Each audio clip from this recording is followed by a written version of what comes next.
পুরা Vivo T2X এর পর আবার চলে এসেছে আপগ্রেড হয়ে ভিভো T3X 5G স্মার্টফোন। তো এই মোবাইলে পুরোপুরি বিস্তারিত আলোচনা করব। ভিডিওটা প্রথম থেকে শেষ অবধি দেখতে থাকো। আর চ্যানেলে যদি নতুন হয়ে থাকো অবশ্যই like, comment, share and subscribe. তাহলে চলো শুরু করা যাক আজকের ভিডিও। এই মোবাইলের সাথে বন্ধুরা তোমরা দেখতে পাবে একটা ব্যাক কভার, তার সাথে সিম এজেক্টর পিন, 44 ওয়াটের অ্যাডাপ্টার, টাইপ সি কেবল ও ফোনের সাথে কিন্তু একটা স্ক্রিন প্রোটেক্টরও থাকবে।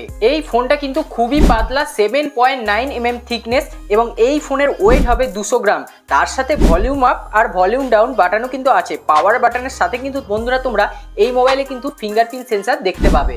আর বন্ধুরা ওপরে কিন্তু কোনো কিছুই নেই, হাইব্রিড সিম কার্ডের জায়গা আছে। নিচে দেখতে পেয়ে যাবে তোমরা 3.5 mm হেডফোন জ্যাক, তার পাশে মাইক, তার পাশে টাইপ সি পোর্ট, তার পাশে কিন্তু সিঙ্গেল স্পিকার। এর ডিসপ্লে থাকছে 6.7 inch full HD plus IPS LCD 5 hole 120 hertz refresh রেটের ডিসপ্লে। তার সাথে তোমরা পেয়ে যাবে 1000 নিটসের পিক ব্রাইটনেস। মোবাইলের ব্যাটারি থাকছে 6000 mAh, তার সাথে তোমরা পেয়ে যাবে 44 ওয়াটের সুপার ফাস্ট চার্জার। এই মোবাইলের ফ্রন্ট ক্যামেরায় দেখতে পাবে 8 মেগাপিক্সেল ফ্রন্ট ক্যামেরা। আর যদি ব্যাক ক্যামেরা তোমাদেরকে বলি তাহলে ব্যাক ক্যামেরাতে তোমরা দেখতে পাবে 50 মেগাপিক্সেল মেন ক্যামেরা আর 2 মেগাপিক্সেল ব্রোকে সেন্সার।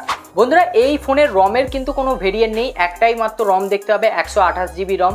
র্যামের কিন্তু তোমরা 3 ধরনের ভেরিয়েন্ট দেখতে হবে, একটা হচ্ছে 4 GB র্যাম, একটা হচ্ছে 6 GB র্যাম আর একটা হচ্ছে 8 GB র্যাম। বন্ধুরা প্রসেসর থাকছে এই ফোনে স্ন্যাপড্রাগন 6 জেনারেশন 1 4 ন্যানোমিটারের 5G প্রসেসর। আর এই প্রসেসরের অন্তত স্কোর তোমরা দেখতে পাবে 5,60,000-এর কাছে। তবে বন্ধুরা এই ফোনটা কিন্তু তোমরা দু ধরনের কালারের দেখতে হবে, একটা হচ্ছে গ্রিন কালার আর একটা হচ্ছে ব্ল্যাক কালার।